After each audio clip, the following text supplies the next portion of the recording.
How are we all doing today? Welcome to Glenn's Dynamic Sports Corner on 12OZSportsRadio.com.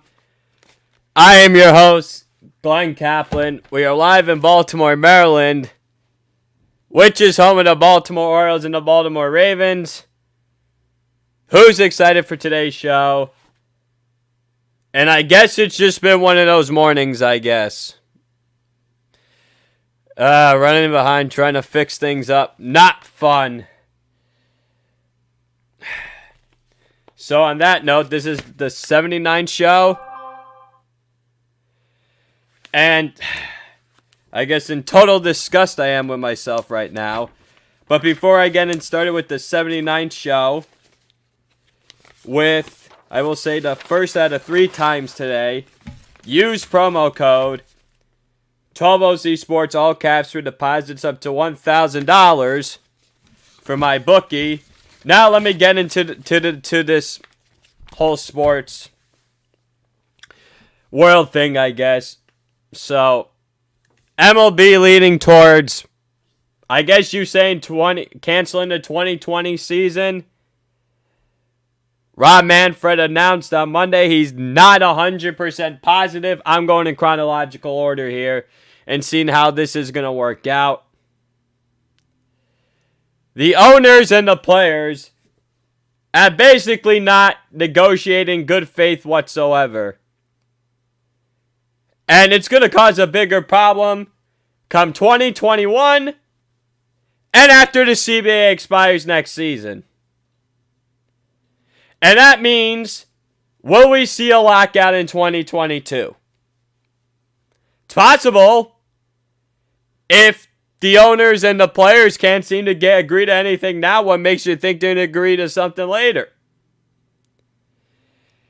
And in baseball, you need a salary cap, which hockey, football, and basketball all do.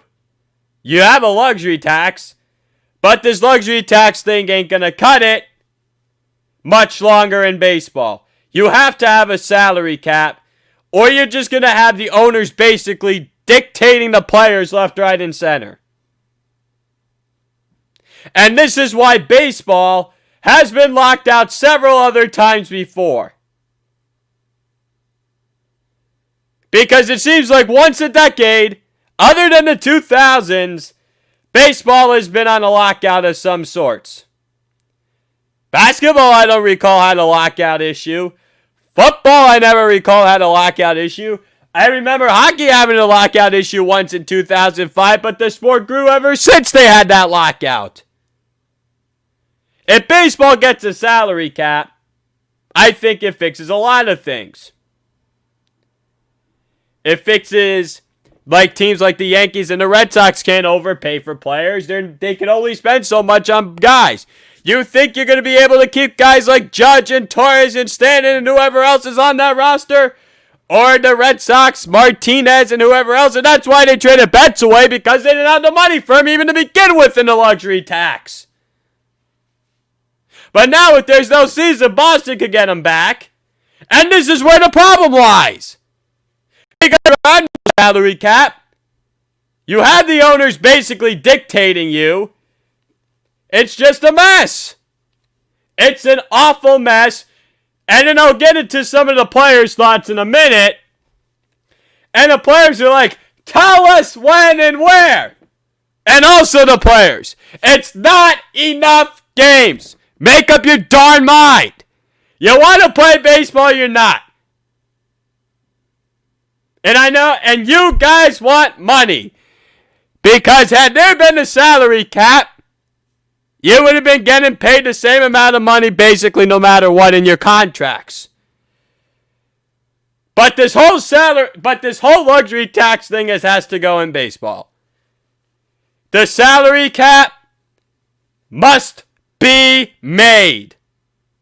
It has no choice. And if you want to argue with me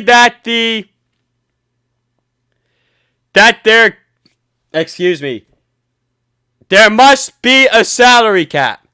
Because if there's not a salary cap, these problems are going to keep on going. You may not see baseball in 2020. You may not see baseball in 2021. if the players are still fed up with the owners.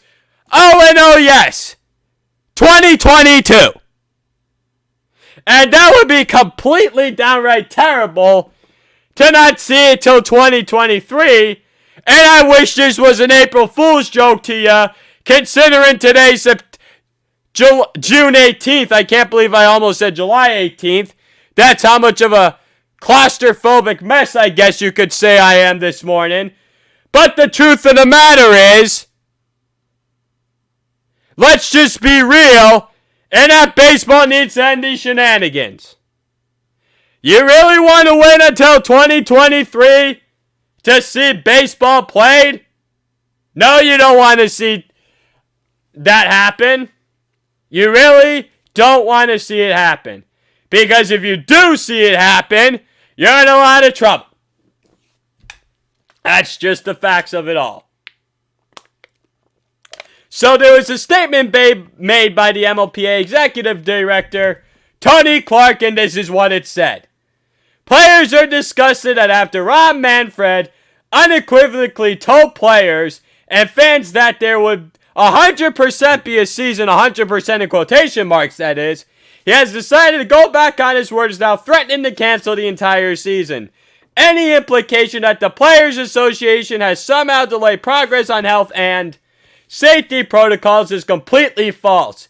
As Rob has recently acknowledged, the parties are very, very close in quotes. This latest threat is just one more indication that Major League Baseball has been negotiating in bad faith since the beginning. This has always been about extracting additional pay cuts from players, and this is just another day and another bad faith tactic in their ongoing campaign. I will transition to the second phase of this whole baseball shenanigans drama phenomenon as the MLB players speak out. So I decided to take several players' tweets and share them with you if you didn't get a chance to see them yet. The guy of them all, the man, the myth, the legend of them all, the loudmouth, but the guy that speaks the most facts of them all. He sounds like a lot like my brother Ben sometimes. Trevor Bauer, the Cincinnati Reds starting pitcher, who seems to be well respected across the league nonetheless, so here we go. So Rob, explain to us how you can be 100% sure that there's going to be baseball, but not confident there will be baseball at the same time. What changed between those statements, parentheses, two thinking emojis? Players told you to set the season, but it's too early to set the season right now, isn't it, Rob? Because then you have to explain why you're only going to post 50 games where you could easily play 70 plus right now. Where we could easily play 70 plus right now. The tactic is to bluff with, quote, no season again and delay another 2 to 3 weeks until you clear the risk of, quote, not negotiating good faith by trying to play as many games as possible. Oh, Trevor Bauer, once again you hit the nail on the head. Because you speak for the players, you're well respected, and you're absolutely 100% correct. Trevor Bauer's been speaking out on Rob Manfred ever since day one, forever. And many of you baseball fans have been paying attention to him, or not. The truth of the matter is about Mr. Trevor Bauer. He says it how it is, and he don't give a rip if you like it or not. Because, some way, somehow, Trevor Bauer has spoken out against the commissioner thousands of times, and he has not been fined. But had this been in the NFL or any other league, he would have been for sure fined by now. Of course he would have. You can't. It seems like Manfred is not tough enough, basically, to fine Trevor Bauer for all the words he says. Because we know it's a war right now between the players and the owners and also the commissioner, Rob Manfred, who no one seems to like. And good for you, Mr. Bauer, for sticking up for yourself. Next up, Washington Nationals starting pitcher Max Scherzer. said Rob Manfred and the owners are walking back on their word, again in all caps. The fans do not deserve this, so I'll say it one more time. Tell us when and where. New York Mets first baseman Pete Alonso said, tell us when and where. Next in all caps, we are all ready. Mike Trout, Los Angeles Angels outfielder, retweeted, tell us when and where, 2 exclamation points. Philadelphia Phillies outfielder Bryce Harper said, what's good, Eagles? Waving emoji. See, that would be interesting if Bryce Harper actually went to go play football. That would be really interesting. He wouldn't. I wonder how many MLB players got the skill set too. Harper may be one of them. Aaron Judge and Giancarlo Stanton and Gleyber Torres maybe. Maybe Gary Sanchez. Maybe Bryce Harper. I mean, who else could you maybe see play transition from baseball to football? That would be a very, very storytelling sign. Am I for it? I don't know if I would be for players going to another sport, but yep, that's just the way it is. And Bryce Harper, one of the best outfielders, he's basically one of the best outfielders in all of baseball. He has his right to speak his mind. And let's just be honest here, he is the heartbeat and heart soul of the Philadelphia Phillies. And Rhys Hoskins, Philadelphia Phillies first baseman, he said, tell us when and where. We're ready. We've been ready. Hashtag let the kids play. Jason Kipnis, who used to play for the Cleveland Indians, now on the Chicago Cubs, second baseman in their farm system, said, Dear Adam Silver, ... you up, MLB players. Let me add the quotation marks. Where is my lead pencil? Unless I'm too... right next to me. Lead pencil with the end quotes for Jason Kipnis with the you up. Oh dear, Neptune. Alright. So, well. So after all the players have decided to complain that Ken Rosenthal of Fox Sports reported yesterday, sources confirmed Rob Manfred and Union head Tony Clark met in Arizona on Wednesday, according to the first report by John Heyman. But before I get into all that, let me get into another couple things about baseball before I do. Number one is 6 to 8 team owners do not want an MLB season. And according to Andy Martino SNY, the New York Mets are not one of the teams that want to cancel. So there's that. The question is, who are the 6 owners that don't want, or 6 to 8 owners that don't want baseball? Boy, I would love to know who those teams are. Because do we feel like they need to be ratted out? Possibly. But I guess it's good to keep it confidential.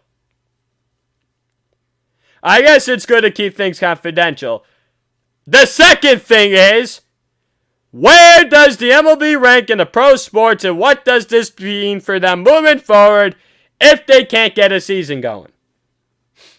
The NBA is ranked second, in my opinion, and I think the NFL's first. Number 3, I think hockey. And I think the MLS would jump to 4th and the MLB drops to 5th. And here's a funny tweet by Ryan Mead on his Twitter page, and it seems like America's pastime is becoming a distant memory. I hope Max Kellerman is ready to apologize. Once baseball gets canceled for good, hockey will officially be the third sport. See you on the ice, haters. Forgot the end quotes again. So, now that all that's over, next, in the last part of the baseball thing before I jump into a different sport. So, So supposedly Jon Heyman reported there was basically a deal done or close to a deal done yesterday. And Evan Drelich was right on this one that the deal was not reached between the MLB and the MLPA because the proposal was just sent by the MLB at that point yesterday. And there was no agreement even in principle at the time, at this point. So, as I said, Commissioner Rob Manfred and Union head Tony Clark met in Arizona, which was first reported by Jon Heyman. And that was tweeted on Ken Rosenthal's page. And so, Jason Stark, another MLB writer, thinks these amount of games will make sense. And the number is 66. Because here's how the schedule will work. You got 12 games against each of your divisional opponents. 3 games against 4 division interleague opponents. 6 games against your interleague rival. Perfect. However, this is what Ken Rosenthal reported and what the proposal includes. 60 games in 70 days. Season starts July 19th, 20th. Full prorated salary. Expanded playoffs in 2020-2021. Waiving any potential grievance. How does that sound? I think the 66 more on the line of things makes perfect sense. Only because I'm sitting here right now said 60, that's tough. 66 is perfect. I mean, we'll see how the players budge. But are the players going to be there, the passive-aggressive approach? We want to play baseball, but we don't have enough games. That's what it is. The baseball players' approach is a passive-aggressive approach. And that is something we can't be sitting here today and praising them for. Because you don't think the NBA and NHL players are excited to get back on to their playing fields and all these other fields, and the baseball players were sitting here like, we want to play! And then we're like, give us more games and more money! You know what that's like? You know, that's like Mr. Krabs and SpongeBob. I mean, I want you to work and whatever else, but we need more money. I need to make more money. That's what it seems like. On that note, transitioning from baseball, nonetheless, to the NBA. Boy, am I excited to talk about basketball in Orlando at the Walt Disney Studio Resorts in Orlando, Florida, baby. Get your bags ready. No, I know there's going to be no fans allowed. I mean, there will be families around for the players after the first round of playoffs, which will be approximately 7 weeks. But I am excited to announce the plans for Orlando, baby. There we go.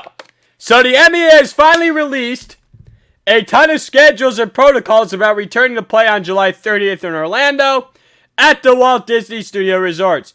Also, what I find very interesting about this is this. The hotels have been announced as where each team is staying. The 1 through 4 seeds in each conference are in one hotel. The 5 through 8 seeds in each conference are in another hotel. And the 6 teams that were invited will be in another hotel.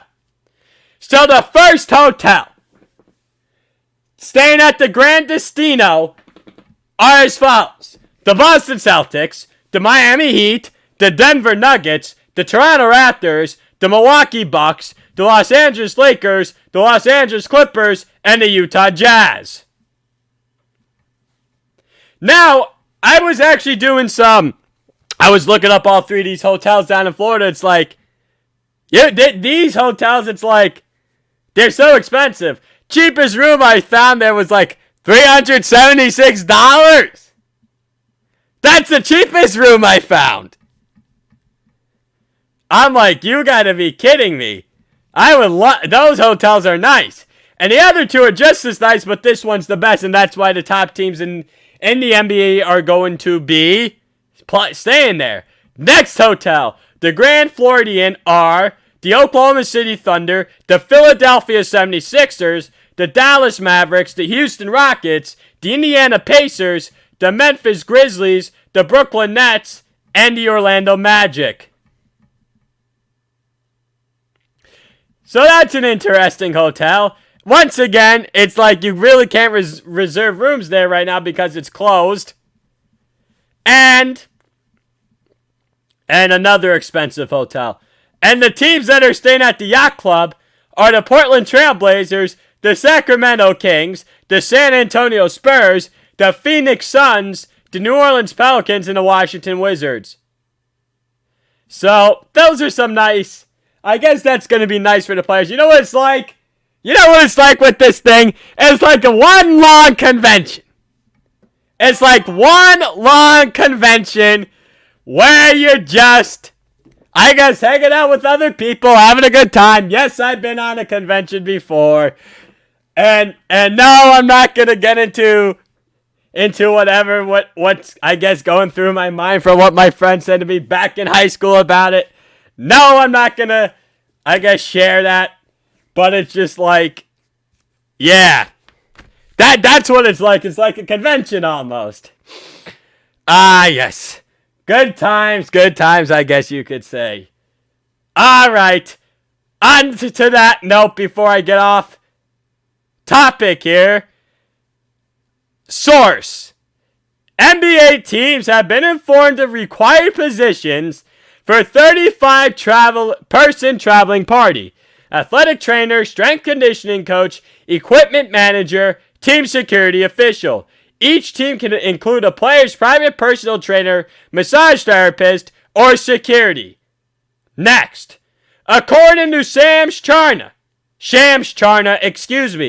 of The Athletic, in the NBA Orlando's campus, hotel amenities include players-only lounge, NBA 2K TVs gaming, pool/trails, barbers, manicurists, pedicurists, 24-hour VIP concierge. Daily entertainment will include movie screenings, DJ sets, video games, ping pong, pool long games, and players can attend other games. See, that's what I'm saying. It's like a convention almost, right? That probably sounds like a good time. I could sure use some of those good times right now. And 3 of the arenas they will be working out in, and maybe used as game places as well. The arena, the HP Fieldhouse, and the Visa Athletic Center. I'm curious to see how Adam Silver is going to schedule the times in the games and stuff like that, and what channels they're going to be on. I'm curious how that's all going to work out. I'm sure that's still in the works right now with the entire scheduling. I mean, you still got a little bit over a month away till the NBA restarts, but hey, it's not far away now. So bravo, ladies and gentlemen, bravo. We are not far away. Next. On game days, here's what I found interesting. The home team will have more time to prepare than the road teams, as in the home team will have more rest on game days than the road teams.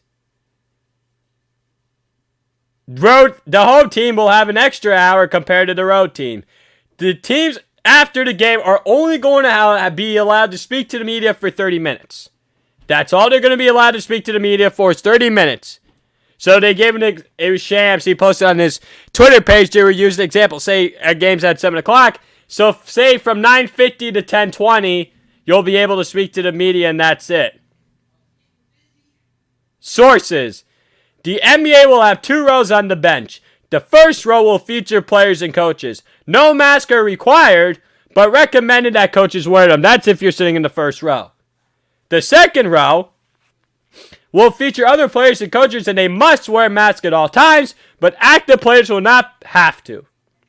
Also, according to sources, refs will not be required to wear them. per NBA health and safety protocols for return. All players, team staff, and guests will be required to certify in writing that they will adhere to all pre-arrival rules and league rules while on campus. Failure to comply with protocols subjects a player to potential discipline, such as warning, fine, suspension, and/or removal from the campus. NBA protocol for positive coronavirus test result. Enter immediate isolation, separate location. Quote, isolation housing. Retest to confirm positive. Exit isolation after consecutive negative tests and return to activities. This is from Shams page per me and Sam Amick, senior NBA writer for US Today. He's also part of The Athletic too. The NBA will create an anonymous hotline to report potential violations of protocol in Orlando. Rob Perez at World Wide Web retweeted, I found this very funny. 1-800-CALL-CP3. As for Kyle Kuzma of the Los Angeles Lakers, he said this on his thing, snitch hotline LOL. Ah, yes. So I remember talking about this creating a snitch hotline yesterday. Oh boy. I found that very interesting. I was talking to a friend of mine about this, about the whole snitch hotline. And me and him happened to be laughing. We were just laughing about it for a good time. For a bunch of reasons. But I'm not going to get into it right now because I'm going to get right into my next topic over here. Right into the deep dive of the NHL playoffs. So, as I was saying on Monday, before I spoke my whole big show about the Sports Center, the special with Mike Greenberg, the return of sports. So there's a timeline. I thought they were going to start it in July, the playoffs, but it looks like it's going to be early August. So probably August 5th, but we'll see what the players, what Phase 4 decides. So there's been no new updates on which cities they're going to be playing in, but hopefully sooner rather than later, these cities will be announced. What's weird is that the NHL and Gary Bettman got a lot of trends on Twitter on Monday night, and a lot of people thought, and I found it interesting because some people think that he is better at his job than Rob Manfred seems to be the MLB nonetheless, despite Bettman having a lockout once before. But then yet again, the game has grown under Gary Bettman, whether we like it or not, because Gary Bettman is a solid commissioner. So for the second time on this show, before I get to my next topic, use promo code 12OZ all cash for deposits up to $1,000 for my bookie. Next up, staying in hockey. So Jason Botterill gets fired as the Buffalo Sabres general manager. Boy, are the Buffalo Sabres a mess. They got rid of, 23, 24, 25 some odd employees? Man, they're cleaning house. And no, I don't think this has anything to do with COVID-19. If it did have anything to do with COVID-19, wouldn't the Detroit Red Wings got rid of their personnel? Wouldn't Steve Yzerman fired everyone? Or the Detroit owner would have fired everyone? Wouldn't have Ottawa fired everyone? Wouldn't the New Jersey Devils fired everyone? No, those bad teams did not fire anyone because it seems as if those three teams have a plan. It seems as if they have a direction, a sense of direction of what they want to do. As for the Buffalo Sabres, they tend to have no plan, and that's why they got rid of everybody. No, it has nothing to do with COVID-19, and that's not why he dumped all those players, the Buffalo Sabres owner. It's because he has no idea. He's completely clueless on how to run the franchise. That's the reason why Buffalo decided to get rid of all those scouts. And don't get me started. And no, coronavirus is not an excuse for it. And this is what happens when your franchise has been poorly run for so long. Or maybe that's something to do with Jack Eichel getting so many jokes. Because Eichel, on the other hand, continues to get destroyed with the media. because they call him a coach killer, they call him this, they call him that. Maybe he's just not fit for the franchise. Or maybe Buffalo's wasted its prime years, and maybe Buffalo's just not good to run. Maybe they're just not a good organization. This is an interesting subject now I want to get into. And I can't believe I have to be talking about this, but here we go. Dr. Anthony Fauci spoke out that the NFL needs to use a bubble or football may not happen this year. I can't believe I'm seeing this in the news again. I thought we got rid of this stuff for now with the whole coronavirus and Dr. Anthony Fauci and all this stuff and all that. But here we are again, recycling the whole entire process. And there is no way that the NFL can go to a bubble. It is impossible for the NFL to go to a bubble. Here's why. Number one, they play once a week. It's not like the NBA where you can have multiple games a day. Football is only played once a week. You cannot simply have teams playing on shortened schedules all the time. And let alone, you have 53 players on the roster. You have 20 to 30 coaches. Not possible. Number two,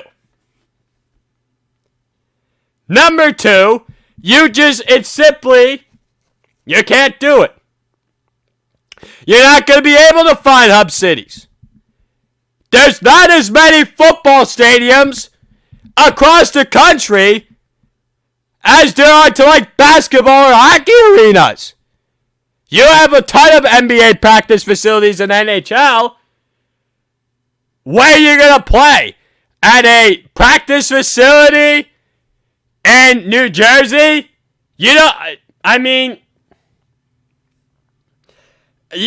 can't see it happening.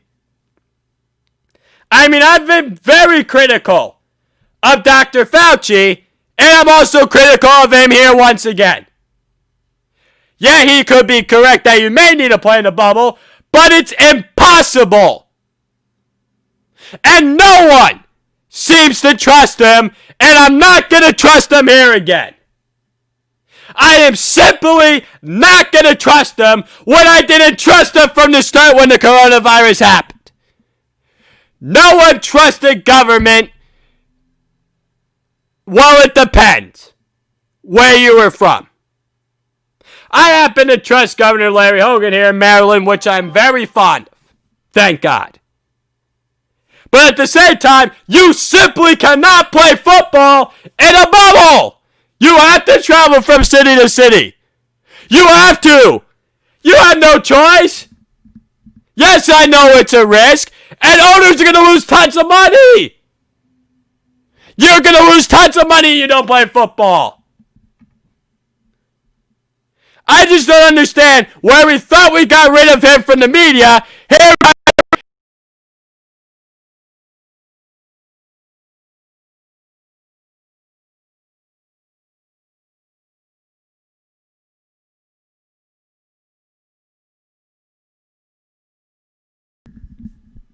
Here sorry for that. Sorry for that outage for a second. So let me start with this again. So, as I was saying, so we're basically saying here that from the start, we just can't simply trust this. You have to go from city to city. You have to. Hockey, you could do a bubble. You could do a bubble. It's hard in baseball, but you could do a bubble. NBA, you could do a bubble. You cannot do a bubble for football. You have to go city to city. Or if you don't want to go, or if you just maybe want to have east side and west side, fine. But you cannot have teams in the bubble for football. And it's not possible. And yeah, Dr. Anthony Fauci expresses his concern if there's a second wave, which is certainly a possibility, and football may not happen this year. Yeah, I get it. But the economy, we're just starting things up again. And how can we shut down the country a second time? Because this country had no idea what it was doing from the start, it seemed like. And that's why we can't have fans in the stadiums. And I'm not going to get into the other thing about all these crowds that we have with protests, but I'm just going to leave it at that. Because simply, it is impossible to bubbleize football. You can't do it. Staying on the football here, Kyle Shanahan gets a contract extension with the 49ers through the 2025 season. And next, Ezekiel Elliott does test positive for the coronavirus. Ezekiel Elliott is the heartbeat heart soul of the Dallas Cowboys in the backfield. So he did test positive, but he showed no symptoms. And maybe this was the concern that Dr. Anthony Fauci is talking about. But at the same time, I think we're going to be okay. I really believe we're going to be okay. Next is, let's go with, Adam Silver speaks out on players skipping out on Orlando. So NBA Commissioner Adam Silver understands why players will want to skip Orlando, and it's because it has nothing to do with, I guess, social injustice. It more has to do with, I guess, some people don't want to play for health reasons, coronavirus, or they don't want to leave their families, which I totally understand in the long run. First of all, I understand that. And I guess it's important to everybody. I know the star players are going to show up. They are going to show up. The other issue is how many of the lower tier team players do not show up. Because John Wall, Washington Wizards player, said he wasn't show up even if he was healthy. He's not going down there anyways. Another key player he's on the Suns, Kelly Oubre Jr., because of rehab, isn't going to show up. I thought Jason Tatum had an injury concern, but he's going to show up for the Boston Celtics. And so everything's all swell, ends well, I guess, for that. So Damian Lillard, it was Damian Lillard, the Portland Trailblazers point guard, and Adam Silver spoke on SportsCenter the other day. And that was during the special. And Lillard knows the risk of coming back due to the coronavirus. But he said it's well worth it because his team has a chance. And here's what I find interesting. The Portland Trailblazers. Yes, that's the team everyone's picking as their dark horse out west. Do you want to know who the real dark horse team is out west? Denver Nuggets. Listen, why are we underestimating Denver? I don't understand. They were good last year and they're good again this year. Nikola Jokic, Jamal Murray, Gary Harris Jr., Paul Millsap, Michael Porter Jr., Will Barton, Malik Beasley. That bench is maybe the third best bench in the NBA behind the Clippers and the Raptors. First of all, and they're well coached by Mike Malone. Here's what I find very, very interesting.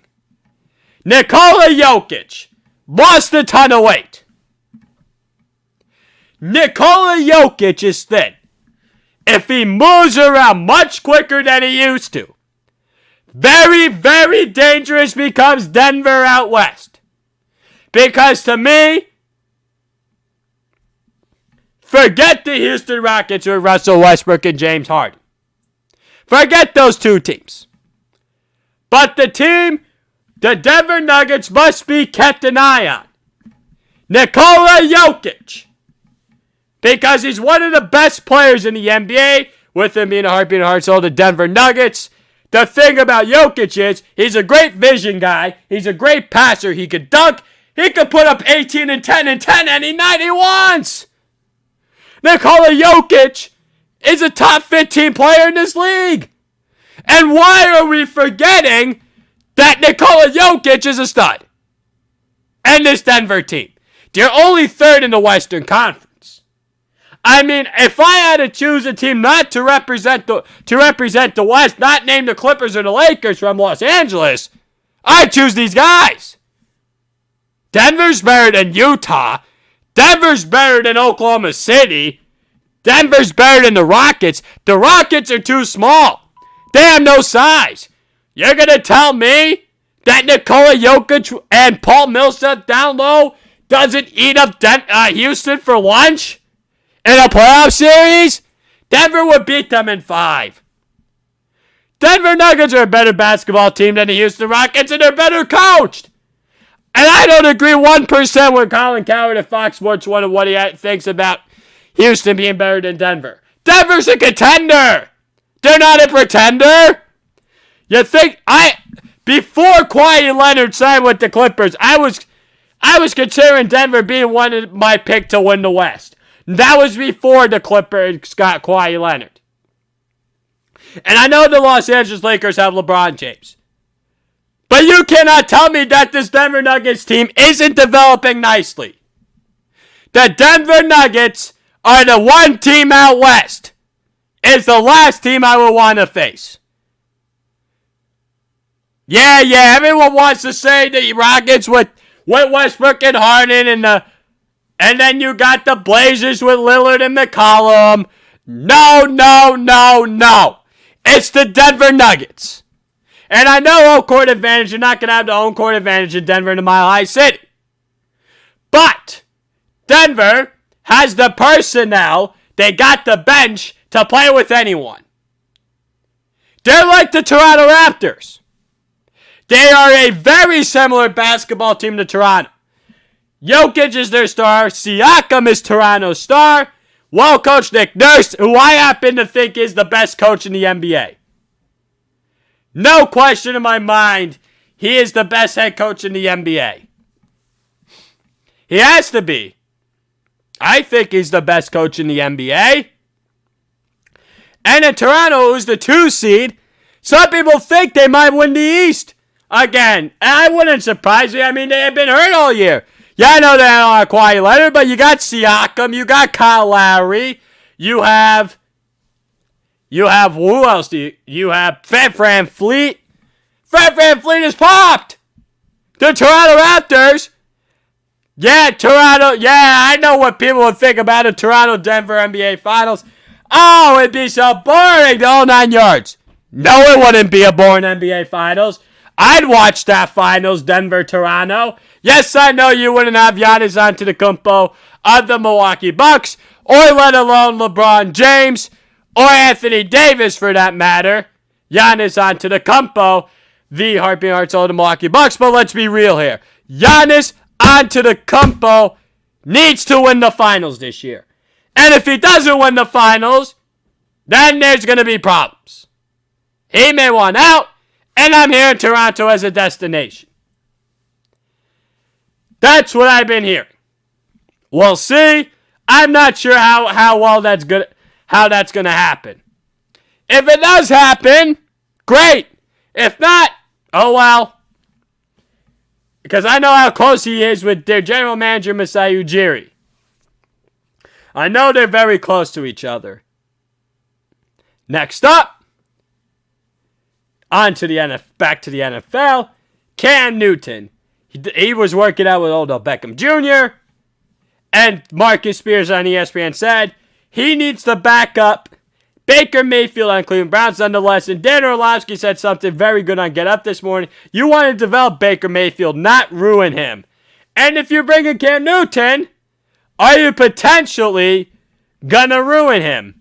You may ruin him, but I think you got to develop him. I mean, you got Nick Chubb, Kareem Hunt, Odell Beckham Jr., Jarvis Landry, David Njoku. You also have Austin Hooper. You have you upgrade the offensive line. You have Jedrick Wills. And you have other key pieces. Next up. Actually, on the defensive side of the ball, you have Myles Garrett. You have Denzel Ward. You got all these guys for the Cleveland Browns. I mean, it's one of the best rosters in the entire National Football League. Excuse me. But you have one of the best rosters in football. And Baker Mayfield, you better make the playoffs this year. I think they will. I know Jeff Saturday, who used to play for the Indianapolis Colts, center Hall of Famer, doesn't think so. So, my last topic for today, and I know Colin Cowherd was talking about this on his show yesterday. So he said the top 10 quarterback and coaching duos in the league. So I probably have a preposterous list. My list is probably preposterous in some way, shape, or form. But it's a quarterback and a coaching duo. Number 10. Mike Vrabel and Ryan Tannehill. They got to the AFC Championship game last year. And I think this is going to work out quite a bit. Do they win the Super Bowl? I'm not sure. But I think the relationship's going to work. Tannehill's a real coachable guy. Vrabel likes him. General Manager John Robinson's on board. Next, number 9, Bill O'Brien and Deshaun Watson. Now, I only have this at number 9 because I'm not too fondly of Bill O'Brien as a coach. Deshaun Watson basically carried Bill O'Brien onto this list. Deshaun Watson, they got very good offensively, but their defense is a problem. Watson has to carry this team a lot. Number 8, Sean McDermott and Josh Allen. Now, Allen's coachable and he's getting better. But reason why McDermott and Allen is over O'Brien and Watson is because I like Sean McDermott. Number 7, John Harbaugh and Lamar Jackson. Lamar Jackson is very good on all levels. I mean, he's been developed very nicely. He's a leader to heartbeat, heart, soul of the Baltimore Ravens. And I'm sure John Harbaugh is going to ask him not to use a jet ski anymore. So Jackson's a coachable player. He could reach another level. But the question is, until he wins his first playoff game, there's going to be so many critics out there for him. Number 6, and I find this very interesting. Mike Tomlin and Ben Roethlisberger. Let's just sit here. They've been together first of all, they've been together for over a decade. They won the Super Bowl together. They've been to 2. They've had more winning seasons than losing seasons. The owners and the coaches back him. I mean, Ben Roethlisberger, if he's healthy this year, the Steelers could get in the playoffs. I don't think their defense is the issue. They got an issue with offense and how Roethlisberger's shoulder is going to hold up. Number 5, Tom Brady and Bruce Arians. What can you say? They didn't play it down. They didn't do... Listen, Tom Brady has been in this league for over 20 years. And Bruce Arians is a very good coach. Bruce Arians knows his players. Knows them very well. And Tom Brady has been working out with his players down in Tampa Bay. Mike Evans, Chris Godwin, Rob Gronkowski, Cameron Brate, O.J. Howard. I'm not sure if the running backs have been working out with him. But there was a plane or a helicopter that was trying to spy on them. And Brady basically stopped for 2 minutes. I actually happened to be watching this on Colin Cowherd Show, Fox Sports 1. But the truth of the matter is that the Tampa Bay Buccaneers are going to be in good hands this year. They happen to be the top-ranked offense last year. I saw in the stat on Get Up on ESPN this morning. So we'll see how good Tampa Bay really is this year. Number 4, Russell Wilson and Pete Carroll, the Seattle Seahawks. I don't understand why Seattle has basically not given enough respect to Russell Wilson. And the reports of him being traded for the number 1 pick for Cleveland Browns. I don't understand that, and Cleveland denied it. Number 3, Sean McVay and Jared Goff for the Los Angeles Rams. Look, I know they didn't make the playoffs last year. But I mean, without Sean McVay, Jared Goff may not be in the NFL right now. Jeff Fisher ruined Jared Goff. Number 2, Jimmy Garoppolo and Kyle Shanahan. Kyle Shanahan trusts Jimmy Garoppolo despite these rumors of what? Tom Brady trying to come over? I don't understand. But I believe they're going to, with Shanahan locked up and John Lynch locked up, general manager, Jimmy Garoppolo locked up, they're set for a while. And last but not least, at number 1, Patrick Mahomes and Andy Reid. Shocker. For the Kansas City Chiefs. So this is the best combination in NFL. Reid's a great teacher. Patrick Mahomes willing to learn and listen about a bunch of things. And I mean, they're just going to have the best offense in the league. It's going to be tough to stop for a very long time. Last but not least, I just want to say I missed out on 2 of them. If you want to add these, it's up to you, to my listeners and followers, to add maybe a Matt Ryan and Dan Quinn, or Drew Brees and Sean Payton. And last but not least, Carson Wentz and Doug Peterson of the Philadelphia Eagles. All right, ladies and gentlemen, I'm out of time here. Thanks for tuning in Glenn's Dynamic Sports Corner. I hope you all enjoy the rest of your day and your weekend as well. Nonetheless, I'll be back on the air at the same time on Monday. I will go over some more NBA and NHL topics, more about the 2020 NFL regular season, other topics related to it here nonetheless, and maybe some news on MLB opening day in 2020 nonetheless, and potentially discuss more maybe about merchandise. Use promo code 12Z Sports, all cash for deposits up to $1,000 for my bookie. Take care.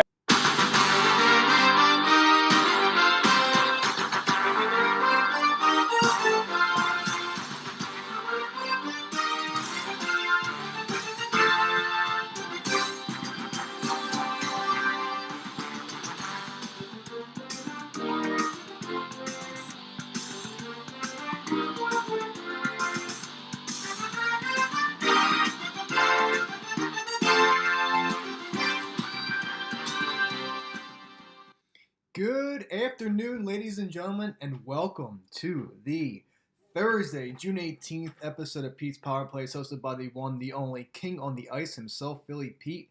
And I know it is the last show of the week, unfortunately, but as always, I come back on Tuesday with a bang. This show, as usual, is sponsored by MyBookie. First off, before I get into my topics for today, I got to tell you guys about mybookie.ag. Sports are coming back, as we all know, and if you want to get in on the action, mybookie.ag is the place to be. They're going to match your deposit up to $1,000. Yes, that's $1,000. When you use the promo code 12ounce sports, that's 12OZ sports, all one word, when signing up. That's, again, 12ounce sports, 12OZ sports, when signing up on mybookie.ag. You don't want to miss your chance to quote-unquote cash that ticket during the NHL and NBA playoffs with help from your friends at 12ounce sports, including yours truly, Philly Pete. Once again, use that promo code 12ounce sports, 12OZ sports, all one word, when signing up on mybookie.ag to get your deposit matched up to $1,000. Of course, 12ounce sports is your home for the best live talk shows and sports broadcasts. You know you can catch my show, Pete's Power Plays, and all the others on Twitter, Facebook, and YouTube, but now you can also watch live on Zingo TV. Zingo TV has added 12ounce sports to their long list of channels, and now, if you're on your smart TV, just download the app, Zingo TV, flip to channel 761, that's 761, to catch all of our live 12ounce sports programming, plus all of our phenomenal replays. All you gotta do is download Zingo TV, use the promo code 12ounce, 12OZ, all one word, when signing up. It's that simple. Be sure to check out our latest blogs and podcasts as well on 12ouncesportsradio.com. So, ladies and gentlemen, today we have a huge lineup today, like always here on Pete's Power Plays. We have the recap of AEW Dynamite. I will have my wife, none other than the Queen on the Ice herself, Gina Tucci, talking about that. I also have Belmont picks for the horse race this Saturday, which should be fun.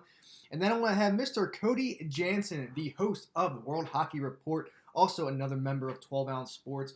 Great buddy of mine as well. He'll be on the show today as we will talk updated Stanley Cup odds and dark horses in the NHL playoffs. I also will have a 2-minute minor question of the day with Cody as well. And that all will be happening today. So without further ado, let us bring in the one, the only, Queen on the Ice herself, Gina Tucci. Gina, welcome back again. How are you? Hey, how are you? Very good. So we had a very great night again of AEW Dynamite. Real quick, let's run this down. The Natural Nightmares versus Hangman Page and Kenny Omega for the Tag Team Championship belts. Great match overall. I liked it. I enjoyed it. I did not expect them to lose. And Omega and Hangman keep the belts heading into Fyter Fest to fight none other than best friends. What did you think about that match? I liked it. I would have liked to see the Nightmare family win, but I mean, this was kind of expected, as you said. Yeah, I agree there. You know, of course, QT Marshall got distracted by Allie coming back in again. Great starting match. Both teams looked great, and the champions get the win as expected. And then heading into Fyter Fest. So we will see what happens. You saw a little piece of Anna Jay. I did not know that she was fighting last night. It was kind of last minute. Little video package from her, and then she gets her butt kicked by Abaddon, who looks like a crazy, psychotic zombie. I was scared for my life. I was kind of like, whoa, what is going on here? What'd you think about that real quick? My thoughts exactly. I literally was thinking, are we still watching wrestling? Yeah, or right. did we change the channel? Yep. Well, I mean, I kind of liked her intro. It was like she crawled in and crawled. It's I cool. thought that was really cool and very like creative. Yeah. She was a little creepy looking though. Not gonna lie. I agree. Very creepy. After you get the video package of Anna Jay, you know, she's supposed to be an up and coming star, yada yada. But here you have it. Dark Order comes out, and she might be the mistress of the Dark Order. I don't know what's gonna happen with that, but stay tuned. Yeah, I thought that was interesting. You know, you get the whole video package of her, you know, about her trying to be up and coming star, and then she loses. Dark Order comes out to give a package to Colt Cabana, and then now Anna Jay. So she might be the first woman in the Dark Order. So that would be cool. She could be like the sexy and mysterious one. I like it. I dig it. Yeah, I would too. Absolutely. So stay tuned to that. Next up, we have MJF versus Billy Gunn in what was a pretty decent match for the most part. You know, he's like, you know, the first few moments of this match were kind of like, you know, joking around a little bit, but it quickly got into actual action. And it worked out for the better. Solid outing for the both, but obviously the better person won, and that was MJF. Real quick, G, what'd you think? I was happy with the outcome. I thought he would win. You know, he does his cheating with his ring and whatever. Yeah. I was hoping to see his Salt of the Earth. Yeah. Because he was working on his arm. Yeah. But maybe next time. Yeah, maybe. So we'll see what happens there. MJF usually wins by cheating anyway with his ring, and it happened once again. MJF with the victory over Billy Gunn. Moving on, Cody Rhodes Open Challenge. We got a new upcoming star in AEW, Mr. Ricky Starks. Awesome match last night. I was blown away by this match big time. I was actually making a drink, and I told Gina to pause the TV because I was actually interested in seeing who this guy was all about.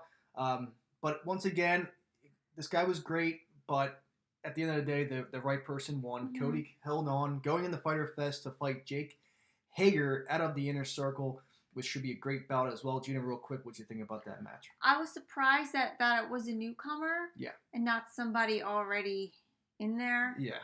In AEW. But he looks like he's going to be a really good opponent for Yeah. him, and for I guess he's going to be a heel. So Yeah. that I think he'd be a good heel. He looks like he's got like Danny Zuko kind of bad boy Yeah. look. Yeah, that's funny. Yeah, he does. He's got a little swag to him. I liked him as well. His intro was cool. He had a great promo package before he came out. Good opponent for Mr. Cody Rhodes himself. Real quick then, we have the Young Bucks versus the Super Bad Squad of Kip Sabian and Jimmy Havoc alongside the lovely Penelope Ford. This was another great match. I kind of thought Kip and Jimmy Havoc were going to win this match, but then you got Butcher and Blade came out and to help out Kip and Jimmy Havoc. They were on that side. And then FTR came out, and I'm not sure what side they're on, but they ended up being on the Young Bucks side. Maybe a potential spoiler of an 8-man tag in the future. I'm not really sure, but that could be a very interesting bout as well. I love the direction of FTR. They will be fighting next week as well. However, the Young Bucks win this match. Like I said on the show yesterday with Lou, the Young Bucks, if they win or lose, even if they lost in general, it won't take away anything from them because they are literally the elite and they are the top, basically who I think the best, like the top tag team in AEW. They have the fans. They don't need anything else. That's true. Kind of like Finn Balor going back down to NXT. He has the fans in WWE. He doesn't need them anymore. He doesn't need a belt. Just like the Young Bucks. They don't need the tag belts to prove who they are. The Bucks are the Bucks, and you know what? They won. I thought they were going to lose, but it was a great match. It was a great match. What did you think? I did too. Yeah. I did too. I get them confused with Best Friends.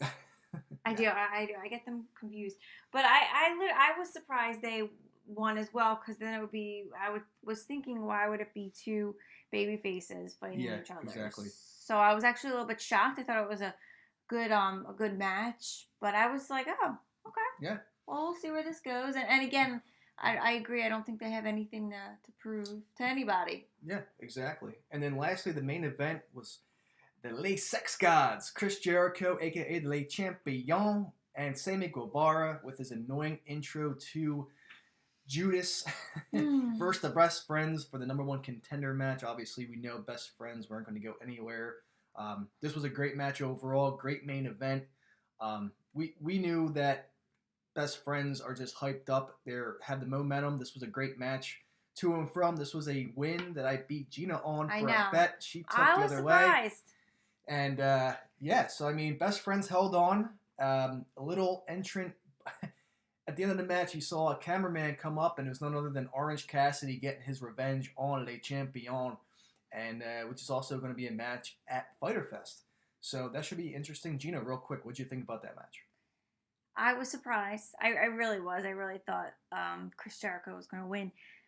But I liked it at the end when Orange Cassidy came out, and he just looked like he snapped. Yeah. So that should be really interesting come next week. I agree. And then you had Matt Hardy come out trying to like recruit more than trying to help Sammy Guevara, but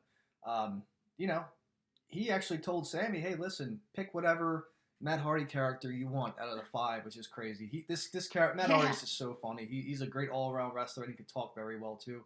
But at the end of the day, great match. Great overall finale, and again, it ended up with a Best Friends hug with, of course, Orange Cassidy in the middle with his lazy thumbs up. Anything else in conclusion from AEW last night? Just definitely looking forward to. Is it next week and the week after? Fyter Fest. Yeah, yep, exactly. That should be good. It should be different, and I'm definitely looking forward to it. Yeah, I'm excited too. It should be a very good 2-week pay-per-view, basically. Part 1 and Part 2 of Fyter Fest. That should be both shows will be phenomenal. A lot of good matches that I saw coming in and out from there too. So that basically wraps up the AEW talk. I'm going to talk about the Belmont picks right now real quick. First off, ladies and gentlemen, as always, this is also the Thursday, June 18th episode of Pete's Power Plays, hosted by the one, the only King of the Ice himself, Philly Pete. And we are live on 12 Ounce Sports and Zingo TV. Alongside me, my wife, of course, Gina Tucci. We're going to have Cody Jansen, the host of the World Hockey Report, coming in very, very shortly. But before we get him on board here, I got to tell you guys about mybookie.ag. Sports are coming back, and if you want to get in on the action at Bookie.ag, it is the place to be. They're going to match your deposit up to $1,000 when you use promo code 12ounce sports. That's 12OZ sports when signing up on mybookie.ag. You don't want to miss your chance to cash that ticket during the NHL and NBA playoffs with help from your friends, including yours truly, Philly Pete, at 12ounce sports. Use the promo code again, 12ounce sports, 12OZ sports, all one word, when signing up on mybookie.ag to get your deposit matched up to $1,000. Also, 12ounce sports is your home for the best live talk shows and sports broadcasts. You know you can catch my show, Pete's Power Plays, and all the others on Twitter, Facebook, and YouTube, but now you can also watch live on Zingo TV. Zingo TV has added 12ounce sports to their long list of channels, and now if you're on your smart TV, just download the app and flip to channel 761, that's 761, to catch all of our live 12ounce sports programming plus replays. All you gotta do is download Zingo TV and use the promo code 12ounce, 12OZ, when signing up. It's that simple. Be sure to check out our latest blogs and podcasts as well on 12ouncesportsradio.com. Now, ladies and gentlemen, we do now have the Belmont Stakes this weekend, which is in Elmont, New York. Phenomenal slate. I can't wait. This is going to be fun. Tiz the Law running in at 6-5 odds. He is my favorite to win, obviously. I'm going with obvious choices here, and I truly do think that Tiz the Law will take advantage here. A dark horse for me is 4 Left at 30-1. And also I like Sole Valiente to come in as well as a win play show. Tiz the Law to win. Sole Valiente to win play show, and a dark horse here for me is 4 Left here. He's a son of the Twirling Candy, will be a factor on the front end, but won't be there in the end. However, I do like his odds here. We also know that Sole Valiente at 9-2 closed fast to finish second in the Tampa Bay Derby and looked quite amazing last week in an allowance race at Gulfstream Park. He'll be flying in the end and moved up with the addition of the speedy 4 Left in the field. This is why I like these three big time. And of course, Tiz the Law is the way to go. He is obviously 6-5. The strongest in the group. Obviously, the rest of the field doesn't look too strong. But this is the best 3-year-old in the country right now, and he will be tough to beat. Long layoff, obviously. He hasn't raced since March 28th, so we're going on to almost 3 months now with him not racing. But however, once again, Tiz the Law, my favorite to win, obviously, by clear cut. I also like Sole Valiente to win place show. And last but not least, my dark horse and my long favorite cut of this is 4 Left 2 at 30-1 odds there. So take advantage of that while you can. But ladies and gentlemen, without further ado, the man, the myth, the legend himself, Cody Jansen, is on board right now, the host of World Hockey Report. Cody, my man, how are you doing? Hey, not too bad, Pete. What's up? Not much, man. Glad that you're on board today. Hope everything is well, obviously. And real quick, I want to get you into the penalty box right now for the Philly Pete's 2-minute minor question of the day.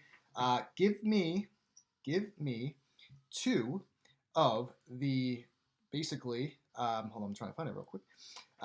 So which lower seeds, pick one from the Western Conference, one from the Eastern Conference, that you think will go the deepest, and tell me why.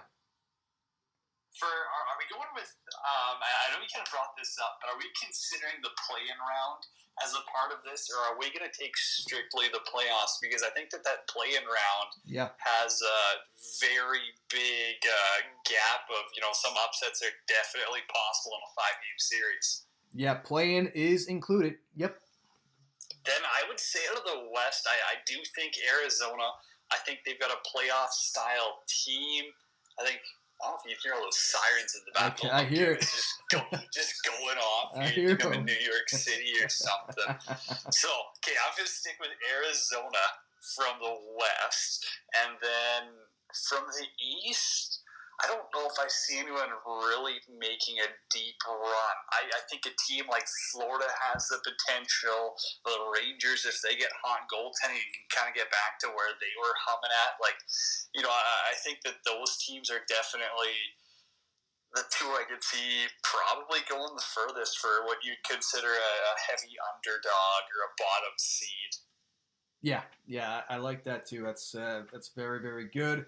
Arizona, man, I really like that play as well. They got a very, very young squad out there as well.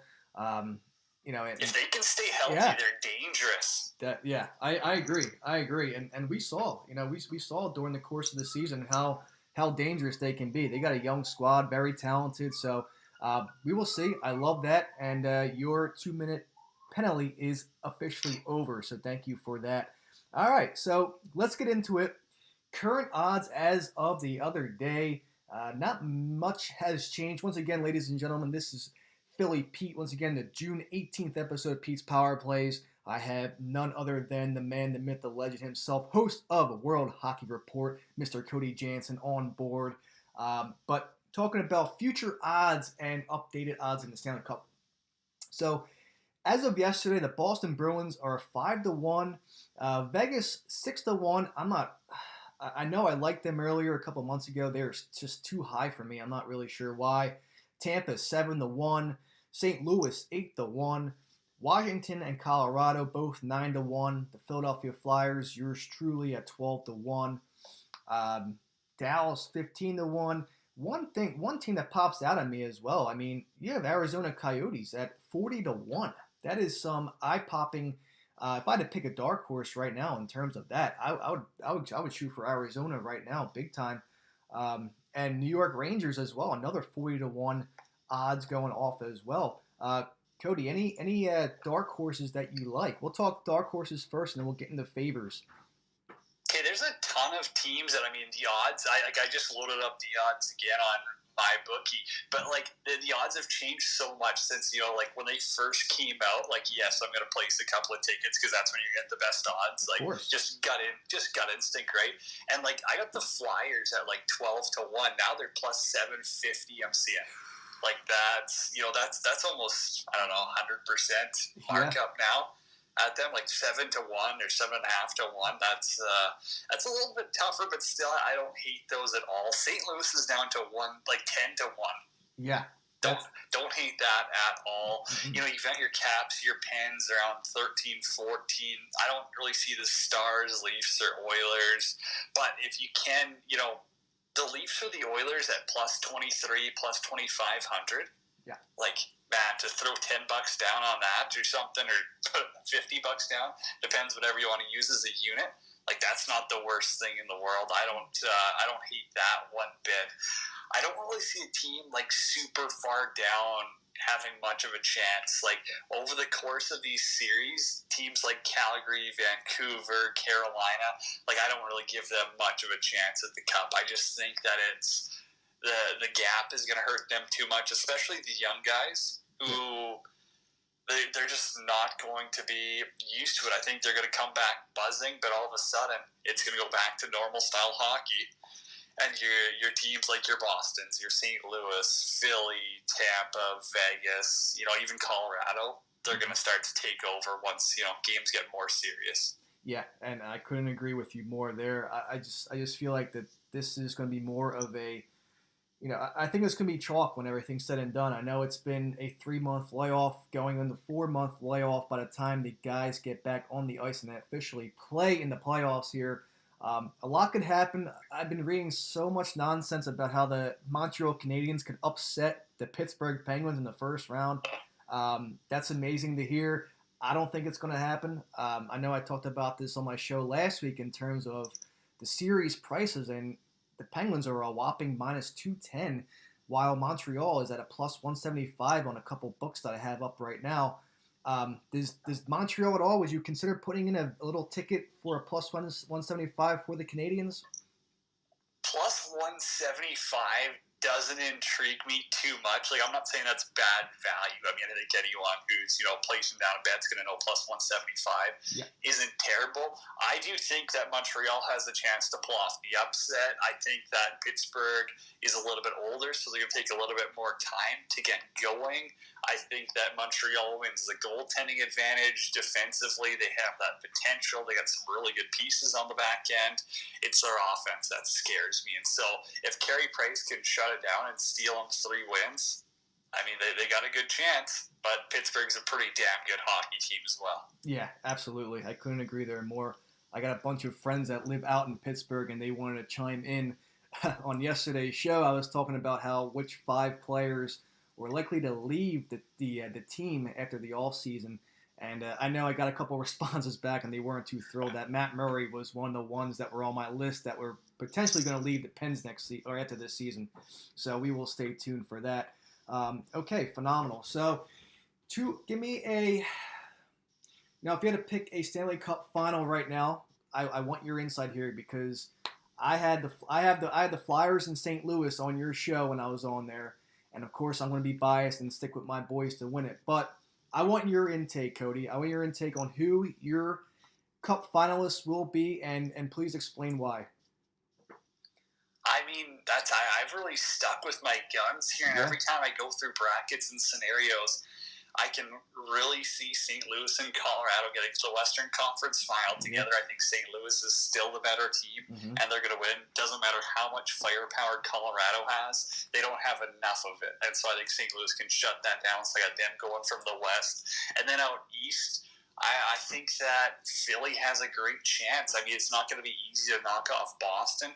I think a big thing right now is how does this whole seeding thing work for the top 4 teams? Because that's going to be huge. Yeah. Like, you know, if Boston and Philly have to play in that conference semifinals, well, then, you know, Philly might not have a chance as they can't get by the Bruins. But if they don't match to the Western Conference and say Boston has to grind it out against Washington, well, now they're at a total disadvantage come the Eastern Conference Finals. So I still think if Philly gets the goaltending from Carter Hart that they can, they got a very close team. They gel well together. I think they got a very good chance of going to the finals. And, I mean, I got the Flyers beating St. Louis. I think it's too much hockey for St. Louis.